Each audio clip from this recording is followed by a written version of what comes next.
Good evening. I'd like to welcome everybody to the January 4th, 2012 meeting of the Murfreesboro Planning Commission. We have a quorum present, so I'll call the meeting to order at this time. Before we get into the agenda, I'd like to welcome back Councilman Young, who had a one-game absence for a brief illness, and we're glad you're back, Mr. Young. Thank you, Mr. Lamb. I'm glad to be back. Thank you, sir. We have one item under the consent agenda tonight. That would be MAPCO Express, a site plan amendment for 4,780 square feet, a gas station and restaurant, an accessory tractor-trailer fueling station on 1.47 acres on Commercial Highway located at 2430 South Church Street. MAPCO, Jim Nelson is the developer. Is there anybody that on the Planning Commission or anybody on the staff or in attendance in tonight's audience that would like this item removed from the consent agenda for further discussion?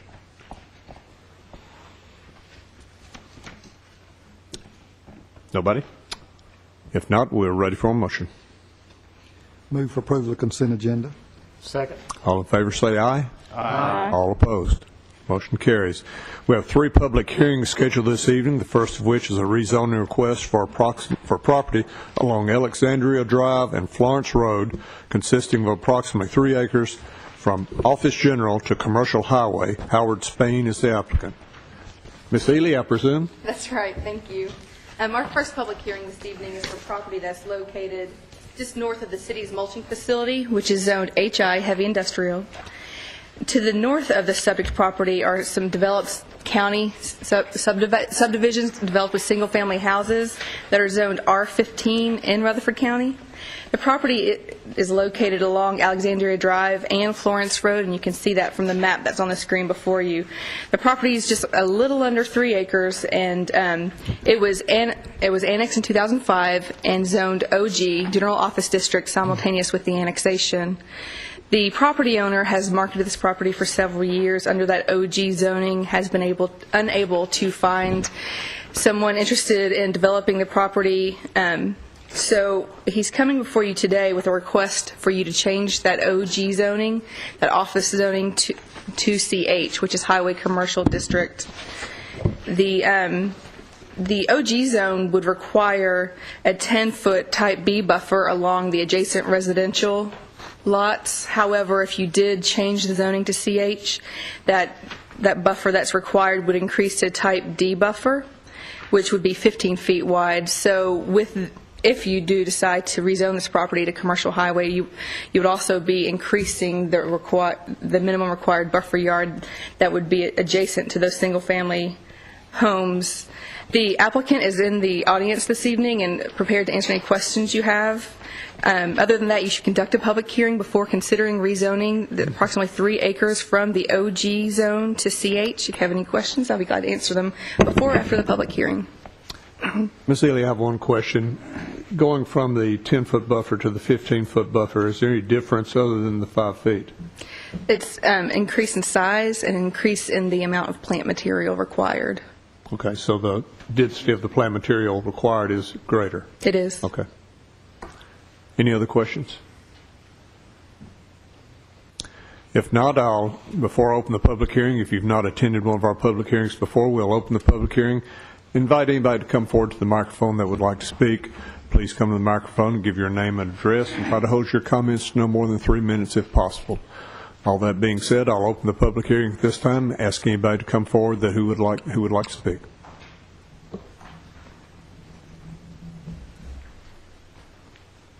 Anybody at all?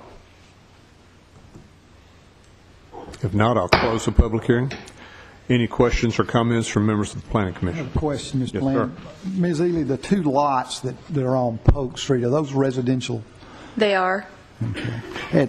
If this is ever developed into Commercial Highway, at site plan review, would we have an option to include a privacy fence with this? That's right. You could, as Planning Commission members, you could require that.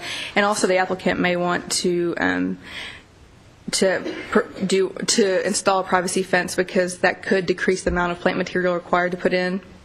The purpose of the privacy fence would be to prevent any headlight glare from going into those residences, and it's been a practice of the Planning Commission to not allow those headlights to glare into people's backyards. So I think that would be something that we would require any kind of development on this property to comply with. Okay, thank you. Thank you, Mr. Young. Any other questions? Ms. Ely, what is the minimum requirement for the fence or the privacy? Typically, if it's a wooden fence, it would be opaque, so it would be a solid, and it would be 6 feet high.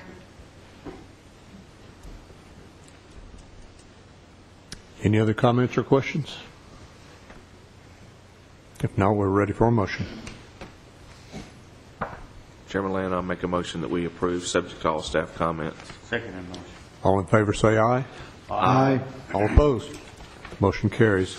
Moving on to item B, the rezoning request for property along Memorial Boulevard consisting of approximately 1.3 acres zone PCD and 0.62 acres zone commercial local to be zoned commercial highway. Homayan Amadani is the applicant. Ms. Ely? Thank you again.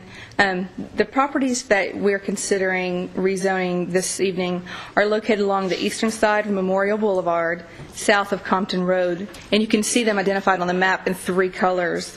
The parcel that's shaded orange, the owner of that, or somebody looking to purchase that property, approached staff to see if a restaurant with a drive-through would be a permitted use under the current zoning, which is PCD, Planned Commercial District. Staff investigated the matter, looked at the files, and saw that that was not a permitted use, informed the applicant that to allow a restaurant with a drive-through, they would have to either amend the PCD zone or apply for a change in zoning. So the applicant did make an application to rezone that orange parcel from PCD to CH, Highway Commercial District. The parcel that's shaded purple and blue are properties that were included in this study area by the Planning Commission, and I think at the suggestion of planning staff. The area that's purple is also zoned PCD, Planned Commercial District. So the request, if approved, or what was advertised if approved, would rezone the entire area zoned Planned Commercial District to CH, Highway Commercial District. The parcel that's shaded blue that's actually on the corner of Memorial Boulevard and Compton Road is a gas station. It's zoned CL, Local Commercial District. It was zoned CL when it was annexed, and that was the default zoning or the interim zoning that the property was classified as. The properties are located along a major highway in our city, actually along 2 major highways, but Memorial Boulevard being a higher classification. The subject property has a car wash on the property and a cell tower. That car wash is no longer in operation. The property that is shaded purple has I think it's a barbecue restaurant, a small drive-through barbecue restaurant. If these properties were rezoned to CH, the uses that currently exist would be permitted, as well as the additional uses in our zoning ordinance and our chart, and would allow the car wash to be redeveloped with a drive-through restaurant. Any redevelopment would require a site plan to be submitted to you for your approval, and so that would be something that you would look at the development of that property in a future date. Let's see. I think there's been sort of a pattern that for these planned developments to be zoned to bulk zonings, because there's been some sort of difficulties from banks with lending or for redevelopment in properties where the property is zoned planned development. So this would be consistent with what we've done in 2011. The properties to the south are zoned commercial local district. The properties across Memorial Boulevard are zoned CH, Highway Commercial District. And on the opposite corner is a Walgreens and some other commercial businesses. To the north of West Thompson Lane, the properties are zoned CH, Highway Commercial District, and that's where Publix is, another rather large gas station. And then just across Compton Lane is the VA, so it's a developed site that's rather large. So we did advertise the rezoning of all 3 of these parcels from PCD and CL to CH, and so the public hearing that you'll be holding will be to consider zoning all these properties as CH. Of course, your recommendation can be whatever you formulate it to be, but staff would, or you should conduct a public hearing before making a determination. If you have any questions about this, I'd be glad to answer them either before or after the public hearing. Okay. Any questions from Ms. Seeley before we open the public hearing? Hearing none, I'll open the public hearing and ask anybody to come forward that'd like to speak. I'm Dr. Dale Hamilton. I live at 162 Compton Road, and I own property at 158 Compton Road. That intersection is already one of the most horrendous in town. We don't need to elevate that to the same status as Broad and Memorial. There's accidents there very often. I want to remind you that the largest employer in the county, the VA, is right there on that corner. They release cars every day during their 3 shifts that overwhelm that intersection. But more compelling than that is the people that live there. We have VA patients that cross that intersection to get to the Walgreens and to the MAPCO to buy sundries and things like that to make their stay a little more comfortable. Many of them are adult, like me.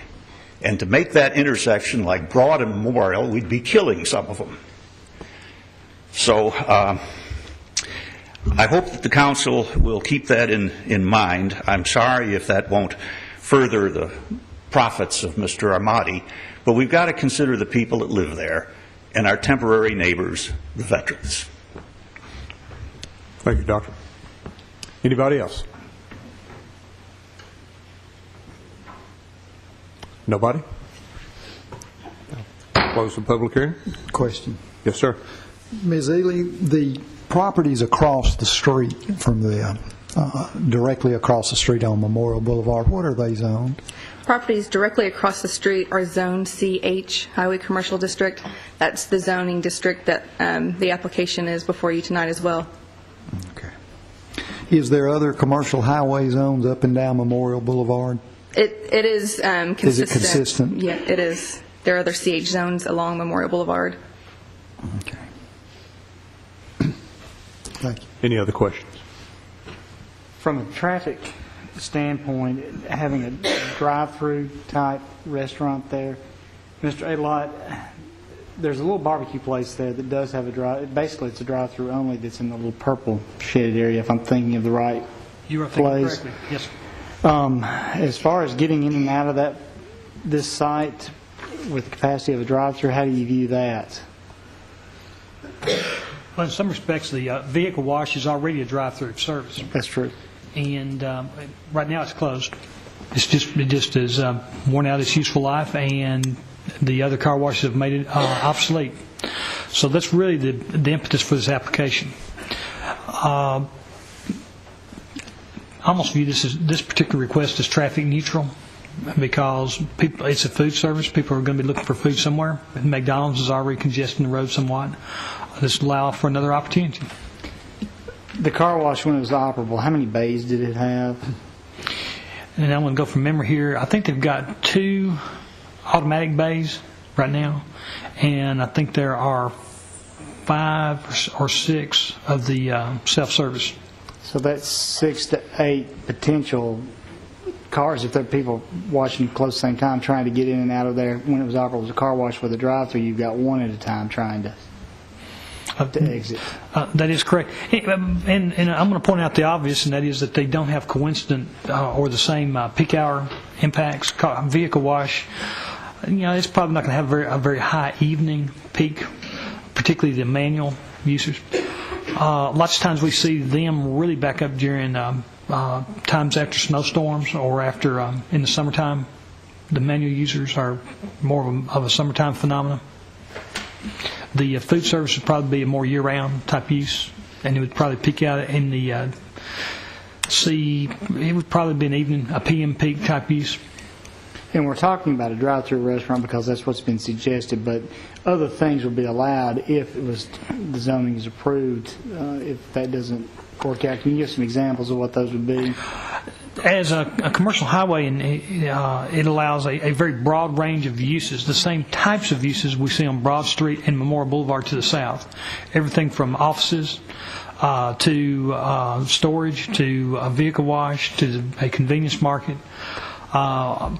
The types of offices are not limited to medical offices. It would be all types of offices, whether it be real estate, insurance, contractors, law offices, everything. Small retail, large retail are all permitted under the commercial highway district. Motor vehicle service is a use that's permitted. Motor vehicle sales, they're permitted. Building supplies, all kinds of commercial uses. It would not allow industrial uses. Not changing it limits it to doing nothing more than staying as a deteriorating car wash, That's correct. because it was a planned development to start with. That's correct. Right now, under the current plan development, it is limited to a vehicle wash. Okay, thank you. Mr. Adelot, is there some opportunities, or Ms. Ely, to increase the egress into these parcels with development? Right now, with the vehicle wash, there are two access points. Really, there's an entrance and an exit on the site. With the concept site plan that I've seen for the user that he showed me when he came to discuss it, he'd be looking to consolidate those into one access point. And it would be moving it almost to the middle of their site. So it would be moving it a little bit further away from the intersection, which would probably be a beneficial step. The ability to get a secondary access back to Jackson Road, I do not think currently exists. The ability to get a access directly to Compton Road currently does not exist. Were we looking at a redevelopment of the corner with some additional land to it, with the existing corner, the commercial local by itself, they don't have enough room to provide access to this property, the drive-through restaurant property. Were we looking at a little bit larger area, it might be possible to see some sort of linkage, but we don't see that ability right now because there are 3 different property owners with 3 different plans and 3 different times. 20 years down the road, won't this all be redeveloped anyway on these 3 locations, probably with the lifespan of the gas station and the... I'm forecasting that we'll see something probably in the next 2 to 4 years, maybe 5 years for the corner. It's really been taking a beating in terms of its competitiveness with the Kangaroo Station across the street. It's not as large, and so it's competing in a little bit of a disadvantage. Also, it's a little bit antiquated. It's been there a better part of 20 years now. So it's probably due for a comprehensive facelift. When that happens, it would probably be probably need to look at some additional land, which would be a good thing, really, to be able to pull the access to it further to the east. As we discussed during our work session, I'm thinking that that's probably something we need to take some time, and the city's really not a player in those negotiations about purchasing the land. The zoning, and that's one reason why we didn't include it in the application. In any event, that really is not going to impact the center lot today. That station is a vast improvement over its predecessor there, though, 20-something years ago. Mr. Young, you finished. I'm sorry. I was just going to ask, the doctor brings up some good points about some pedestrian traffic. I would challenge the staff to see if there's some way to improve that, and I'm not sure how. There is some pedestrian traffic around that area, and I'm not sure how to improve it, make it safer or what, but he brings up a very good point. I will review this with our traffic department and ask them to take a look at it. Okay, thank you. While on that same course, my office is right down the road from that, so I go through that area quite a bit, and I'm a veteran, and we have a couple other old veterans on this commission here. I won't name the names, but we can all spend some time out there one time or another. But the traffic in that intersection, Mr. Adelot, of course, like many intersections in our city, during rush hour it can be pretty congested. With the schools that close by, it can get really congested on Thompson Lane particularly. Probably like to hear from Mr. Balachandra about how the flow of that intersection is classified.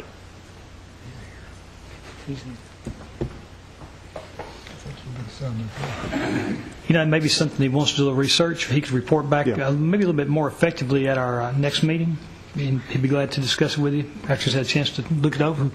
Would you rather do that, Mr. Balachandra? Are you prepared to talk about that, Mr. Balachandra? No, I'll have to do some research, get some average daily traffic, and we'll be glad to look into it and give you a short report. Okay, thank you very much. Didn't mean to put you on the spot. No problem at all. Thank you. Mr. Chairman, I do have a question regarding the rear entrance and a mode of egress back to Jackson Road. Is that possible? Right now, I do not believe that it is. That lot that's immediately to the east of the orange property, it's long and narrow, and because it's so narrow, it causes problems for it to be developable. It's also got quite a bit of slope on it. Certainly, if it were to have a street down it, it would impact its development capabilities. And I'm not sure that if you were to place some kind of condition on this property owner, he'd ever have any ability to follow through with achieving it. It's owned by a separate property owner.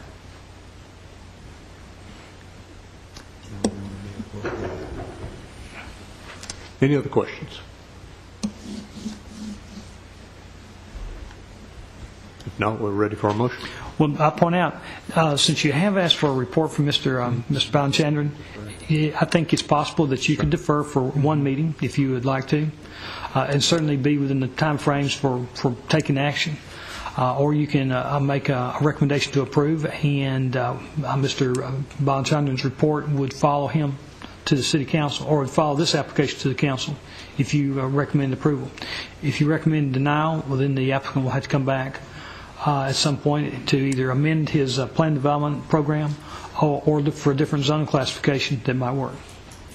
So those are some of the amendment opportunities you have.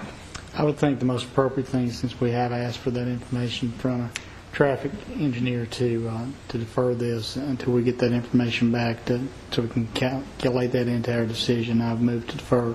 Second. All in favor say aye. Aye. All opposed. Motion carries. Dr. Hamilton, thank you for your comments.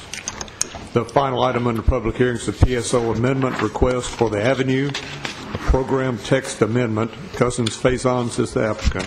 Haley? Actually, Mr. Adlot would like to present this Tag one. team. Yes, sir. The subject property is really consists of the avenues and the property that was developed as part of the avenues several years ago in 2006.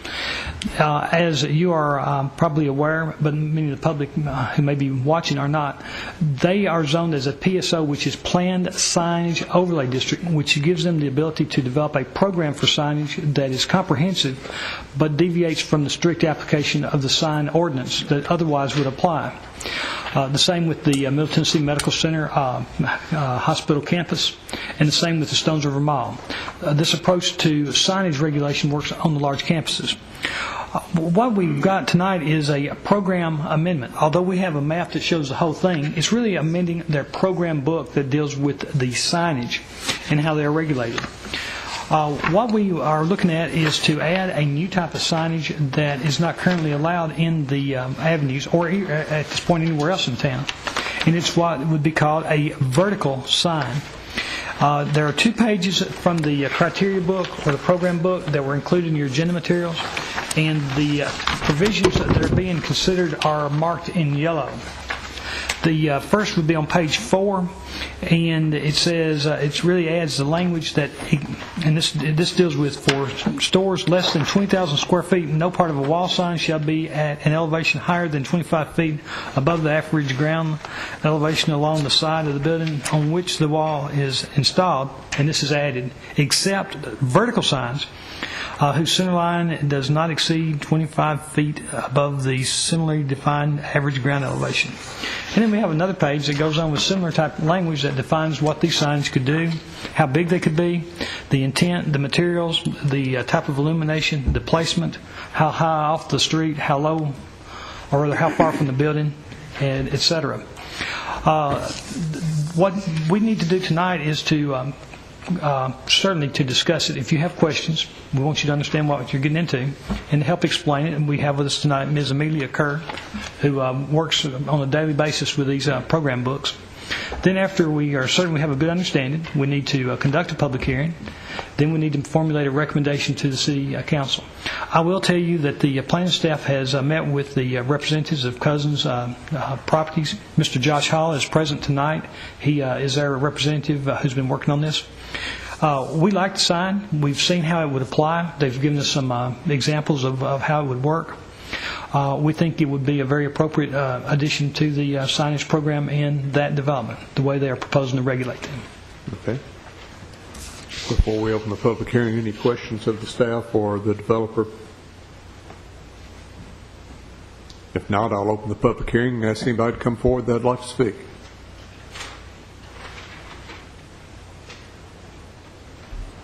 Seeing nobody come forward, I'll close the public hearing. Mr. Aylott, of course, all of the other restrictions pertain to signs such as the LED and LCD readouts and all of that type of flashing signs would be prohibited just like everywhere else in town. That's correct. That's not being changed at all in this program book. I've seen this type of sign used in numerous similar developments across the country, and it's, can be very tastefully done. Plus, I see the locations are limited to 10 locations within the development and separated by a minimum 250 feet. So, I can't see where it will diminish the quality of the avenue development, which we've grown to enjoy. I'm going to point out something else that I found is just a little bit amusing, and Mr. Hall brought it to my attention. Back when we were working on the original visioning for the avenues, before they built, they brought in a program of how they were going to build, and as you may recall, we even did a tour of some of their developments to get an idea. Some of the images that they had in that program had these types of signage, but for some reason when they were developing their program book, they didn't see a need or didn't have the presence of mind to include them. But I will assure you I have seen the images because he brought them to my attention to make sure I did. And they were very well done in the program book. I'm surprised Ms. Kerr didn't catch that. Oh, she got a chance to see them too. Any questions or comments? I think the avenue has just turned out tremendously well for our community, so thank you very much. It's quite an asset for us here. If there's no other questions or comments, we're ready for a motion. Mr. Chairman, I recommend approval. Subject to all staff. Motion is made and seconded. All in favor indicate by saying aye. Aye. All opposed. Motion carries. That concludes the public hearing portion of our agenda. Move on to staff reports and other business. Mr. Adelot? I have none tonight. Very well. In that case, we stand adjourned.